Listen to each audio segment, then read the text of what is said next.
John wekuqala sahluko 5 verse 11 na 12.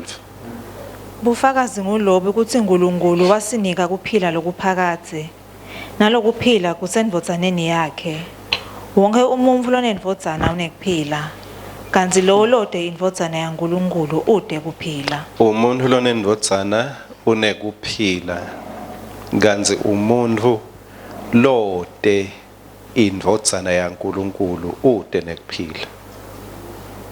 Ude nekuphila.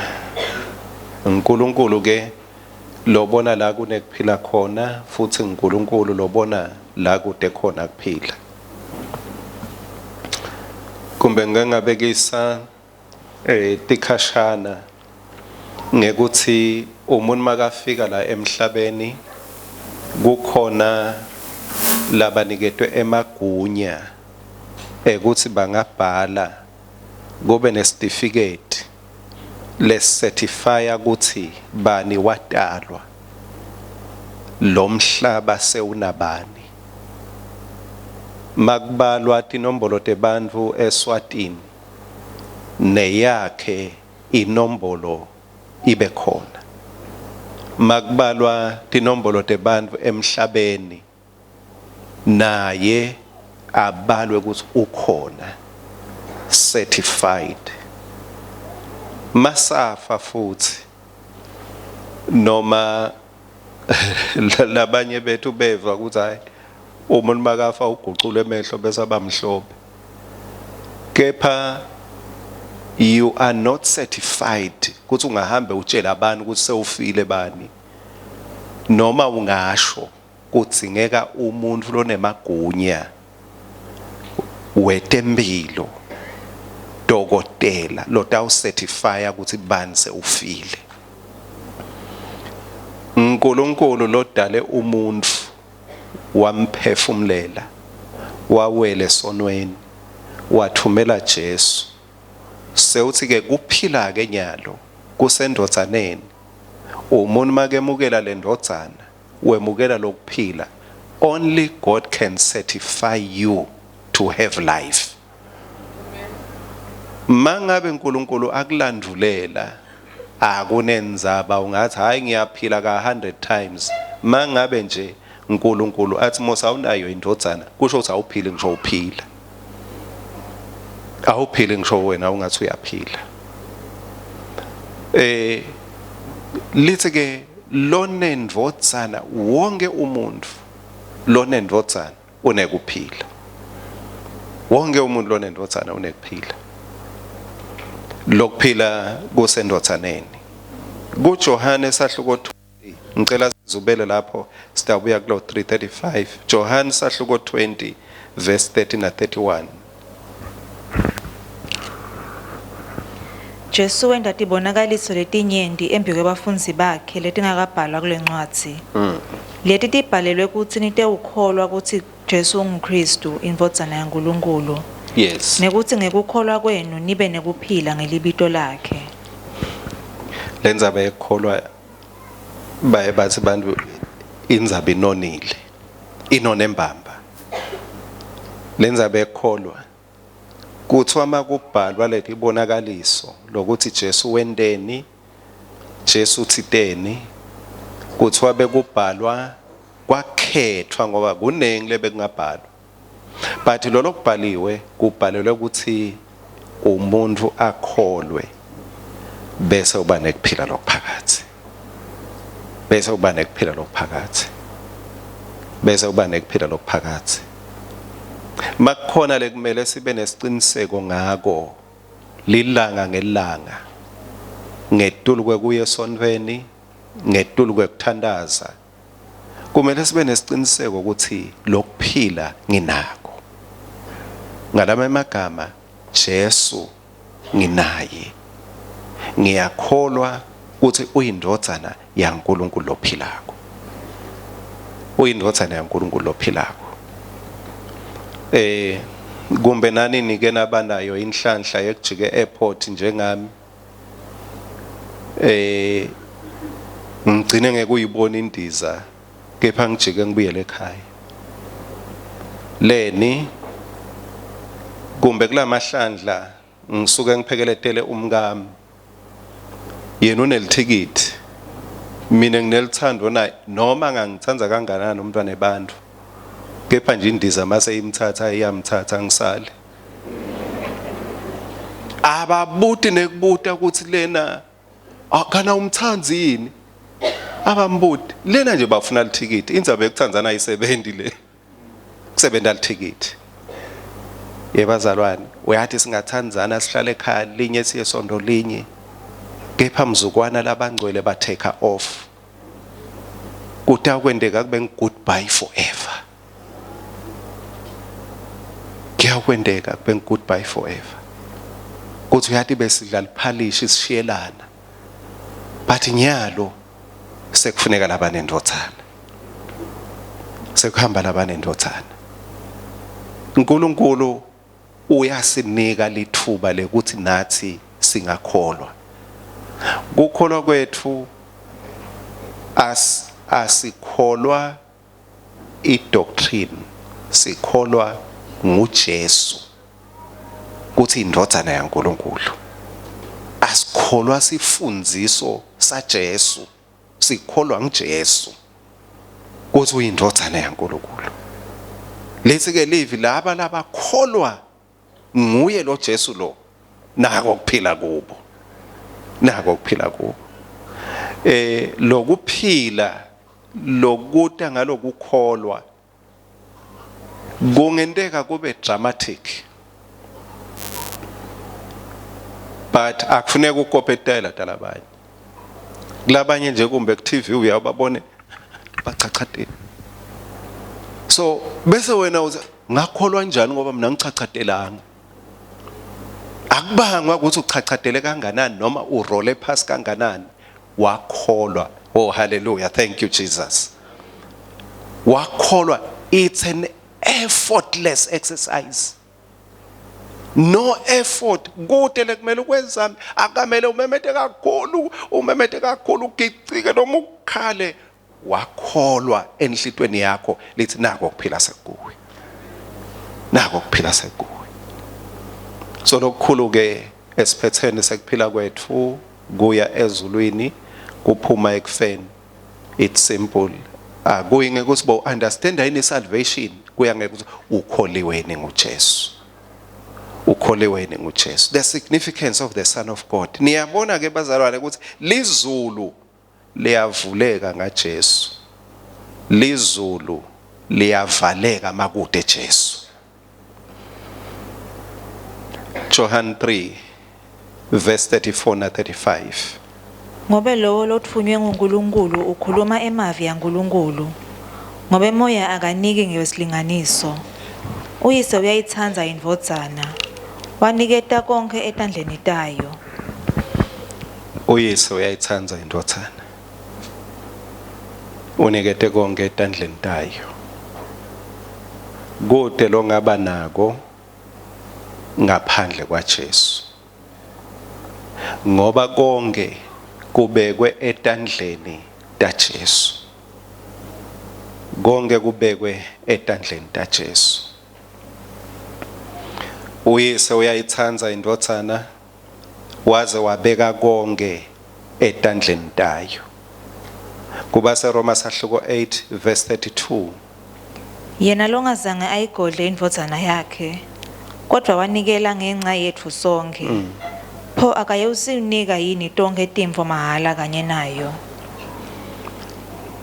kuya ngeke uthi Jesu ukuphi akamgodlanga Jesu ngoba angamgodlanga Jesu kulukhuni ukuthi kukhona lokunye langagodla uNkulunkulu kube uNkulunkulu bekancishana ngawasincisha ngendodzana yakhe but ngoba uNkulunkulu sewasipha le ndodzana sekude lokunyela ngasigodlela kona sekude lokunye there is no reason for him to withhold anything from us ngoba kude lokumcoka kwedlula Jesu kuNkulunkulu lithi ke ngoba amthanza Jesu unikele konke kuJesu unikele konke kuJesu mase sikholwa ke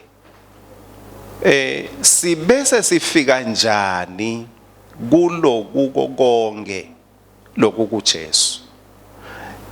Kuqala encwadini yaJobe 22 verse 21. Jobe sahluko 22 livesi laka 21. Ditfobe kuNkulunkulu ube nekuthula naye. Kuphumelela kutawuta kuwe ngaleyo ndlela. Ditfobe kuNkulunkulu ube nekuthula naye. Kuphumelela kutakwenda njani? Kutawuta kuwe. Kutawuta kuwe. Lihumsho lesingisi kuneligama lelithi be acquainted noma acquaint yourself with him. Tayelana naye. Angisathi noma lesizulwini lelisho njalo. Lelithi yetayelana naye. Lokwetayelana naye, utayelana nabani? Nalo Jesu lonikwe tonke tintfo. Wetayelana nalo Jesu lonikwe tonke tintfo. Kusho sima wetayelene naye. Mangabe nje umuntu afuna indvo yami lenhle lekhaya angayithola ngetindlela etimbili. One, angayithola ngekutayelana nami noma angayithola ngekuthi abesigebengu etatongemuka ebusuku. Two ways. So lolo munye kufuneka aganga and a breakthrough. Lolo munye masihlala sicoca kungendeka utakuthola ngoba setayelene. Uma sifuna lokonke lokubekwe ngaphasi kwaJesu, either sitakuthola ngoba sitayelene naye noma sitakuthola ngema breakthroughs. Sekuya ngawe ukuthi utibeka kusiphi isigaba. Utibeka kusiphi isigaba.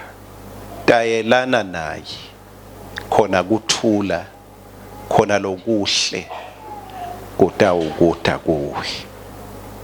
Kutakuta kuwe. Thank you, Jesus. How do you get acquainted with the Son of God? Yini legusita kwetayelana nemuntfu? Yini legusita kwetayelana naye kuze lokuhle kutokuta kuwe? Lokukhulu lengicela sikubuke kufunza imibhalo. Reading the Bible. Reading the Bible. Naya ingoma naya yakatseni bethi read your Bible, pray every day. Ngiyakhumbula bazalwane. Read your Bible, pray every day. Kufunza imibhalo. Lishito kambe kuJeremiya ukuthi hambani nibuke imikhondo yasendulo nime emihlanganweni yetindlela. Bese nifuna imikhondo yasendulo. Nifune ukuthi behamba phi indlela yabasendulo. Yini le yenda abantu bafe ngenjabulo bakholwa bangafuni kwehlukana naJesu. Read your Bible, pray every day. Read your Bible, pray every day. Mangabe sitawetayelana na Jesu indvodzana yaNkulunkulu lomcoka lothandzekako kuNkulunkulu, kumele sitihluphe ngalencwadzi silifunze iBhayibheli. Bathi lomunye umfundisi wamenywa wavakashela lomndeni, makafika nabo badla etafuleni, mayihamba ingcebo bathi kwaba nesipuni lesingasabonakala ekhaya. Ngemsa wenkosi kwaphela umnyaka solo bangakamemi futhi. Emva kweminyaka bayimema ingcebo ukuthi hawo ayiphindze ibuye kumbe bese besaba siyamema ngoba ipuna utawuphela. Baphindze bamema emva kweminyaka. Makafika ngene etafuleni ningicolele bomake bathi nje bathi maka akakhonanga kutibamba akakhonanga kutendisa. What's by the way inceku yenkosi ngalela langa zikumemile kwabe sekunyamalala spoon ngabe khona lokukhumbulako inceku yenkosi.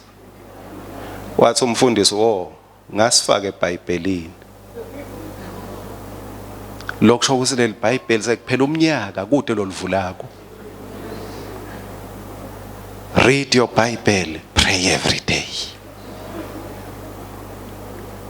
Read your Bible, pray every day. Uma ngabe singadani neliphimbo la uNkulunkulu angeke sikhone kuba neaccess kuloku kwakhe Jesu, ngoba leBhayibheli lithi konke kubekwe ngaphasi kwaJesu. Akabekwa ngaphasi kwabaprofeti, akabekwa ngaphasi kwabafundisi, kubekwe ngaphasi kwaJesu. Kubekwe ngaphasi kwaJesu. Kuze ke Satane na Jesu kumele sithi hluphe kufunza imibhalo. Ufunza imibhalo. Anginithatha kuJohane wekucala sahluko 1 verse 1 kuya ku4 nabaseFesu sahluko 3 verse 4 na verse 8. Lo labekhona kusukela ekuqaleni lesamuva nalesambona ngemehlo ethu. Sambuka samphatha ngetandla tethu bekungulivi lekuphila. Yena lo sokuphila wabonakaliswa kithi. Sambona sifakaza ngaye. Simemetela kini sokuphila waphakathe. Nguye labeneyise. Wabe sewubonakaliswa kithi. Lo lesambona samuva samemetela yena kini. Kuze nani nibe nebudlelwane kanye nathi. Thina ke sinebudlelwane neyise kanye nendvodzana yakhe lenguJesu Kristu. Ngawo ke sibhala lokho kuze kuthi kujabula kwethu kuphelele. Wanake lawo magama. Sibhala lokho kuze kujabula kwenu kuphelele. Asale sizubela lapha kuJohane sahluko 15 verse 11. Singakayi kubaseFesu 3. Johane 15 verse 11. Senginitshele konke lokhu kuze kuthi kujabula kwami kuhlale kini nekuthi kujabula kwenu kupheleliswe. Uyeva ke. Kuze kujabula kwami kuhlale kini. Kusho ukuthi kuze sibe nendvo yaJesu kumele sifunze imibhalo. Ngoba lithi senginitshele konke lokhu. Konke lokhu lokulavini lenkukhulumile uthi Jesu nginitshele kuze kuthi kujabula kwami kuhlale kini. Kusho ukuthi masifunza siva live la uNkulunkulu kunekujabula lokuba generated in our soul. Live la uNkulunkulu lita nemthombo wekujabula. Dinengitintho lethi ngafuni sijabule la emhlabeni. Dinengitimo lethi semuka injabulo. Kepha mawuya evini la uNkulunkulu the feeling of joy shall be activated. Uyabona mase ucishelwe ngegesi kumnyama aphelile ama units. Bese uyachamuka lo lochamukago afika afake ama units kubuye ekhanya linjalo live la uNkulunkulu. Kulomhlaba ama units enjabulo yaphela. Kepha live la uNkulunkulu lifike liactivate abuye ama units. Injabulo ibuye. Uthi Jesu injabulo isevini lami. Niyabona bazalwane sine praise team lapha bayasihlabelela kukhale ama organ kepha awuyinaba ekhaya. Awuyinaba ekhaya. Read your Bible, pray every day. Ngoba live la uNkulunkulu unalo ngisho praise team ingekho. Kusho ukuthi injabulo yakho mangabe igenerator ipraise team shothi kusukela lamhla kuze kube lisondo lelidako utabe utry. But akabongwe uNkulunkulu lo ngakayibeka injabulo yethu kulabanye abantu uyibeke evini lakhe. Uyibeke evini lakhe. Ngake ngamlalela amahlathini hayi ukuthi bengiyifollower yakhe. Hayi ukuthi bengiyifollower yakhe. Manje inkinga yakhe la mahlabela uthi usamlalele uyamlalela uyajayiva bese uphicwa kulamasathi sengikhala ngiyabaleka sokushiya nabani masakhalabaleka.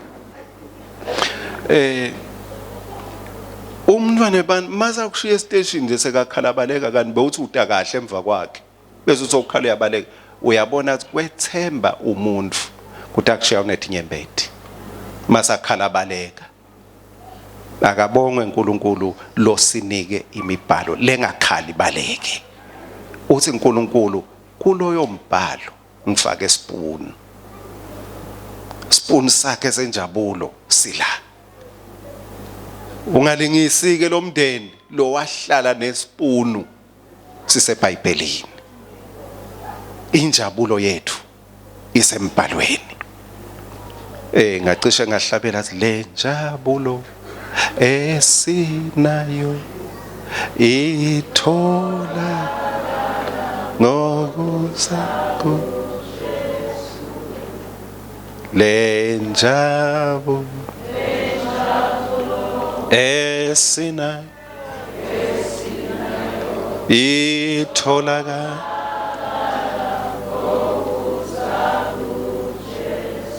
le njabulo lena ayimeli kuphela kwenyanga.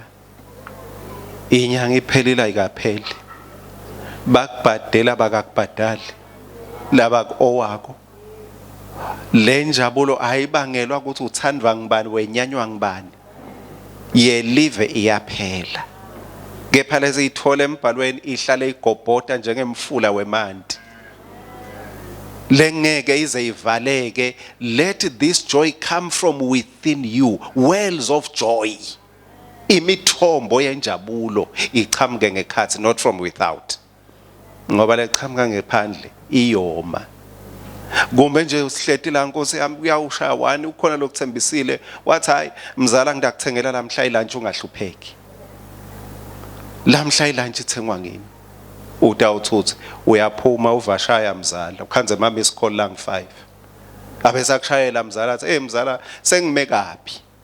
Mawutawuthemba bomzala labema kabi kumbe nawe unguye lo mzala lo sokukumele kabi. Mawutawuthemba bomzala injabulo yakho yawuhlala inciphile njalo. Akabongwe uNkulunkulu injabulo lengapheli isemibhalweni. Encwadini yabaseFesu 3 verse 4 na 5 na 8 lithini ke lapho? Nanifunza lokhu nitawubona kwati kwami ngemfihlakalo yaKristu. Verse 8. Mina noma ngingilomncane kunabo bonke labangcwele. Ngaphiwa lowo musa wekushumayela kubetive livangeli lemcebo waKristu longena uphenyelo. Niyeva ke bazalwane.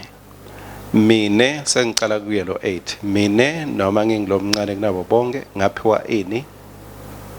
Angiphiwanga kushumayela, ngaphiwa umusa wekushumayela.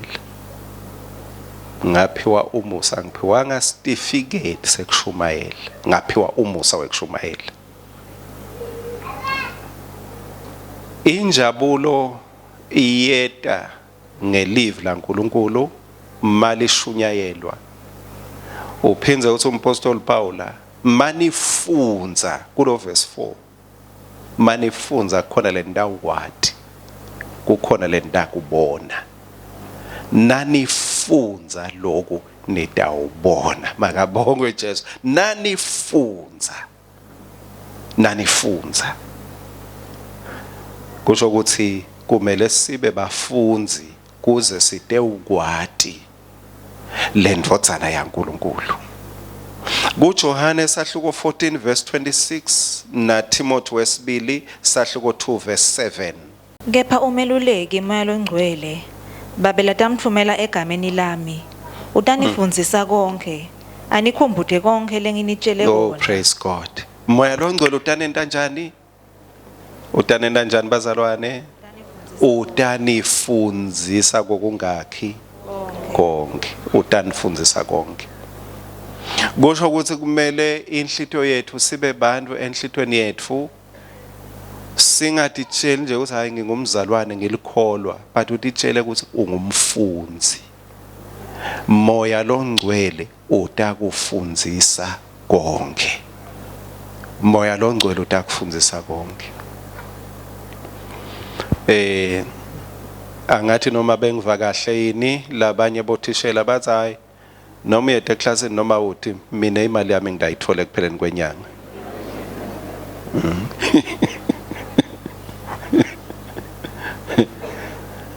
So noma ungete wakwadi konke, Moya Ngcwele will remain in class waiting for you. Uthi utanifundisa konke. Mangabe awati lekumele ukwade, ungasoli thishela lomkhulu uMoya Ngcwele. Ngoba yena ngisho ebusuku uyakhona kubamba leclass wedwana nongu2. Uyayenda i1-on-1 Moya Ngcwele without pay. Akufunzise konke. La sewukhona khona eluhambeni lwakho ulungele Moya Ngcwele ukufaka eclassini akufunzise. Uyawunifunzisa konke. kuTimotheo sahluko 2 verse 7. Cabangisisa lokho lengikushoko ngoba inkosi itakupha kucondzisisa konke. Cabangisisa lokho lengikushoko. Bese inkosi seyithatha over, uyabona? Wena usacabangisisa, inkosi seyakufunzisa. Wena usacabangisisa. As you engage your mind naturally, the Lord engages himself supernaturally. Wena usafaka emcabango yakho ufunza ucabanga ngalo lofunza ngako, uNkulunkulu ukupha kuconza. Ukupha kuconza. How do you access? Ufika njani kuletintwe esetibekwe kuJesu? Ufika ngekufunza imibhalo. Usafunza umbhalo, inkosi kupha kuconza. Usafunza umbhalo, ucabanga ngalokho lokufunzako, uNkulunkulu ezulwini uvula kuconza kwakho. Uvula kuconza kwakho. Kuba seFilipi sahluko 2 verse 12 na verse 13. Bathandzekako bami, benilalele ngetikhathi tonke kungasikona ngikhona kuphela, kodwa kakhulu manje nangingekho. Ngawo ke fezani kusinziswa kwenu ngekwesaba nangekuthuthumela. Fezani ini kusinziswa kwenu. Fezani ukhuluma nalabazalwane. Uthi bazalwane njengalokhu benilalela. Fezani, do something about, work out your own salvation. Lisho njalo esengisini. Work out your own salvation. Kepha sesihlangana nasi simanga ku verse 13. Uthini verse 13? Ngobe ngoNkulunkulu losebenta kini kuthandzane kwenta ngentsambo yakhe lenhle. Lithi work out your salvation. Selithi ngoNkulunkulu losebentako. Work out your salvation ngoNkulunkulu losebentako. Sebendani insinziso yenu. Sebendani kukholwa kwenu. Selithi kuloku sebenta kwakho akusebenzi wena, kusebenta uNkulunkulu. Kusebenta uNkulunkulu. uNkulunkulu angeke sithi uyasebenta njengaloko ngeke ngasho. Ngeke sithi uyasebenta ngoba abantu bagicike kwabheka emasondo etulo. Bashaywa ngumbane phasi. Bathi uNkulunkulu uyasebenta ngisho uwedwa ungekho ethendeni. uNkulunkulu uyasebenta ngeke umakhele lithende. uNkulunkulu uyasebenta ngisho ungashumbi njengenyoka kuthiwa awuphuma emadimoni. uNkulunkulu uyasebenta ngesikhathi usebenta insinziso yakho. You engage God to work in you as you work in you. As usebenta insinziso yakho, uyikhuthalela insinziso yakho. Uyikhuthalela insinziso yakho ngekuhlanganyela ngesikhathi ekuhlanganyela, ngekuthandaza ngesikhathi ekuthandaza. Lithi usasebenta, uNkulunkulu uyasebenta. Usasebenta. Kusho ukuthi usukukhomba uNkulunkulu ukuthi Nkosi ngiyafuna ukuthi wende umsebenzi la. Ngiyafuna wende umsebenzi la. Work out your salvation because it is God who is working in you. As you work out naturally a miracle takes place because God begins to work in your life. While baqoshwa baNkulunkulu banengi, tinceku uNkulunkulu latsebenzisako, but khumbula esikhundleni sekuthi unzenze nato tonke iganga ufuna tinceku letisebentako, yathi uNkulunkulu uyasebenta mawusebenta insinziso yakho. uNkulunkulu uyasebenta mawusebenta insinziso yakho. A miracle takes place when you work out your salvation. Luka sahluko 24 verse 32 sesiyayivala sifike ekugcineni. Luka 24 verse 32. Babutana bodvana bathi, angithi sivele sathintheka etinhlitweni tethu ngesikhathi yakhuluma asichazela imibhalo endleleni. Angithi sivele sendani? Sathintheka. Angithi sivele sathintheka. Kusho ukuthi kunendvo lefike ithinzeke kithi maNkulunkulu akhuluma nathi. Kunendo lefike ithinzeke kithi. There are feelings that are activated malikhuluma live la uNkulunkulu kithi. Masifaka imicabango yethu embhalweni, kunendo, there is a burning sensation.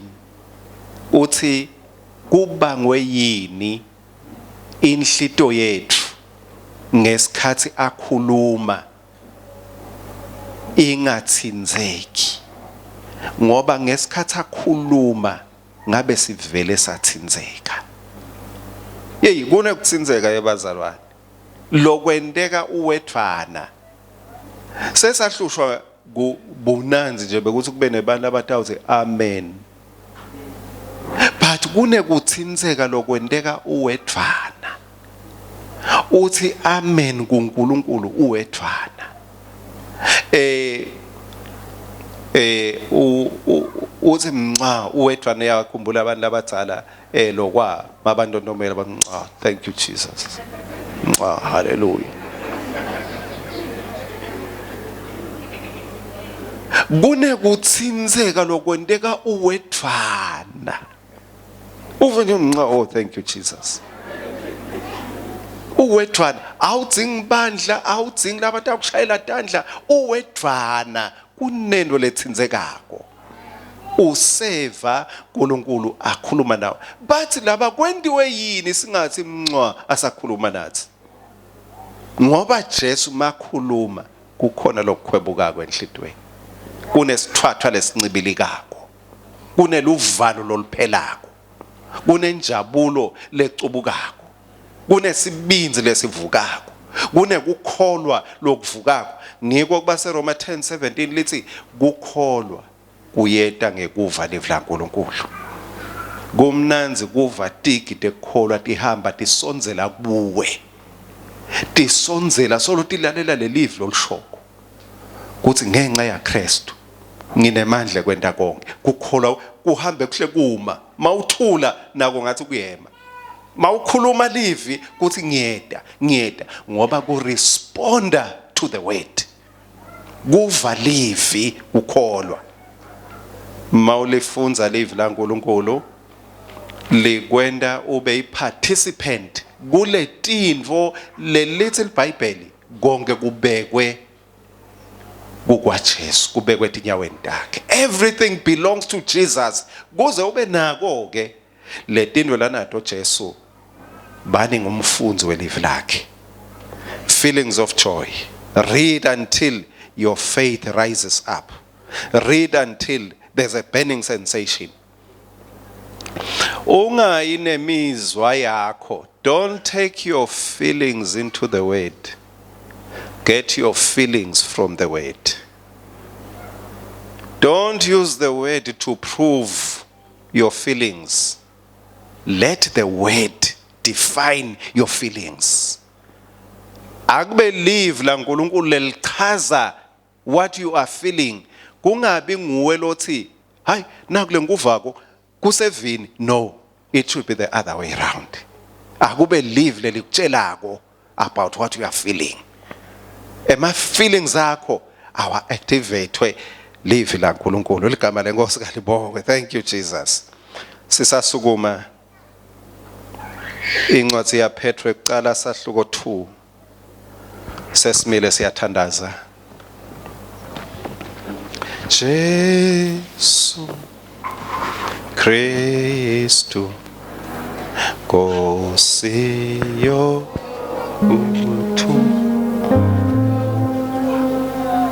na ubabusi sabanye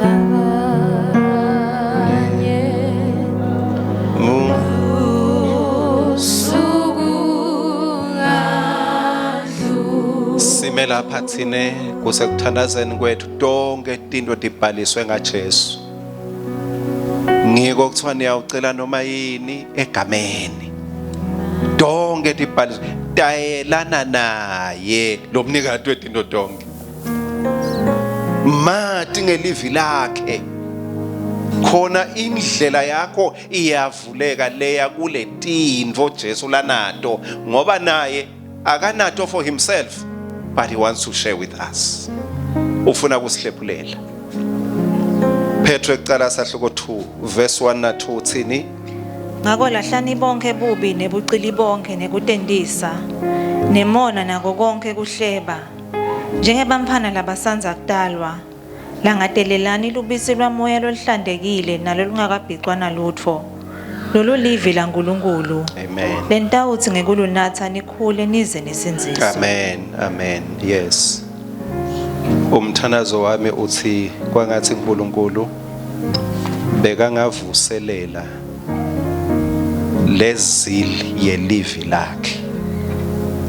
Kwangathi angavuselela spiritual taste buds elivi la uNkulunkulu. Kwangathi singaba nendlala yelivi la uNkulunkulu ngoba satholana naye Jesu evini lakhe. We will have access to all that he has.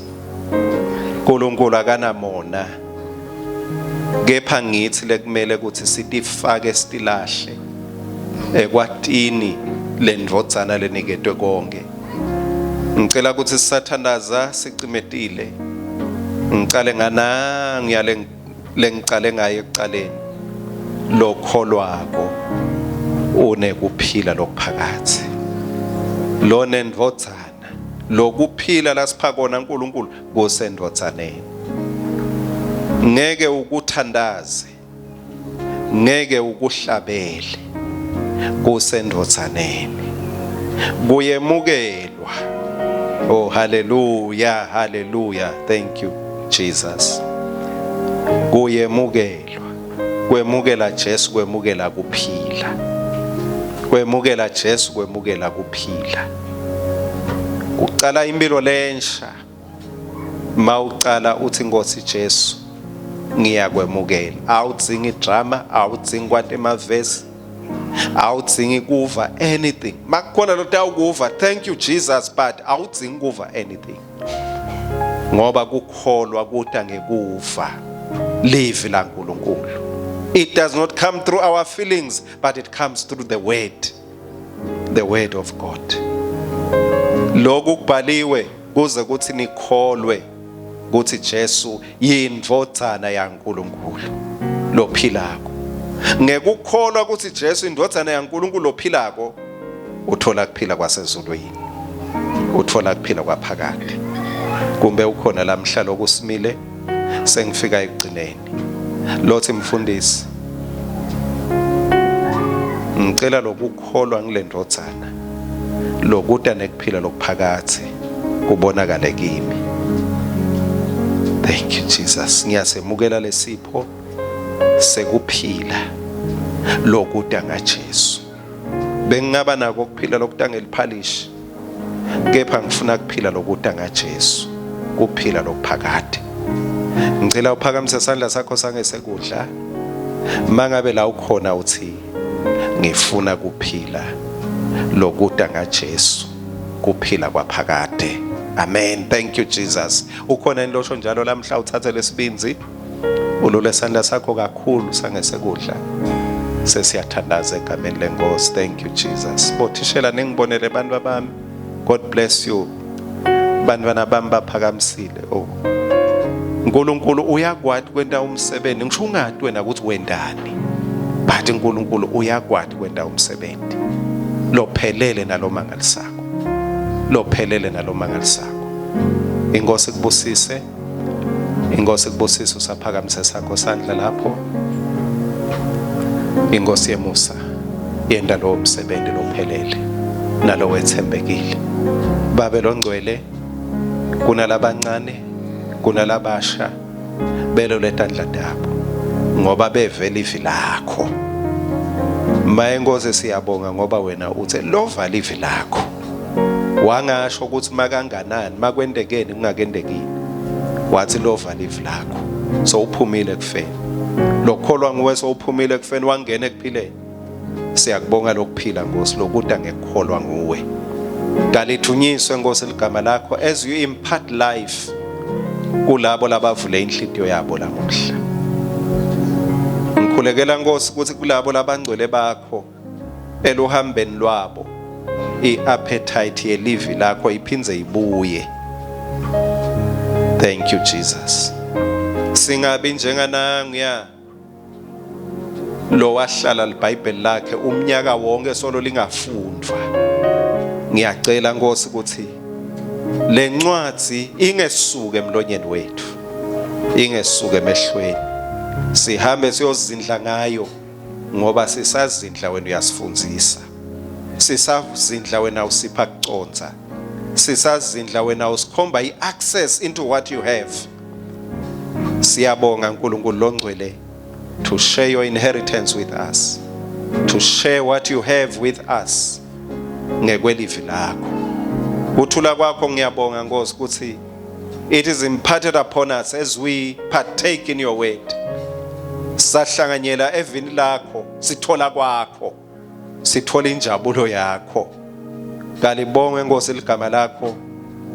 Umunye nangamunye wethu ekuhambeni kwethu usukela kulesikhathi uze kube phakade. Amen. We thank you Jesus.